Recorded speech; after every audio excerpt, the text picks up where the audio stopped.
Nakita ko nga agawin ng Fanny yung blue buff dito kaya sinugod ko kagad siya at parang nainas siya sa akin kasi nagtipi-tipi ako. Ay gama ganon. Wala ba kayong blue buff? Ay mayabang ta, parang kilala ko to ah. Teka legit wanna fly ba? Yung puro creation camp, haha di ka sure dyan. Okay target lock Mia. Tapos dito nagulat ako kasi parang napansin ko na nakachit tong Fanny kasi parang hindi siya nauubusan ng energy. Ako pa yung ni-target lock niya dito tapos nakakainis pa kasi parang alam na alam niya pa kung saan ako pupunta tapos ang sakit pa ng damage niya. Kaya dito naisip ko na lang na pagbigyan muna siya kasi nagpapasadya muna ako magpakil ng magpakil sa kanya dito kasi gugulatin ko to mamaya pag pinakitaan ko na ng my turn. Oo nga pala kung gusto mo malaman ang build and emblem ko ay meron akong tutorial sa YouTube channel ko at syempre pa-subscribe na din.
Sorry to cut your stomach.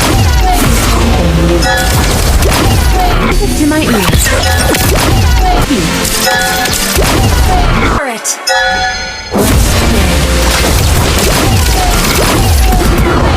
このまだお前を最強と呼んでやる。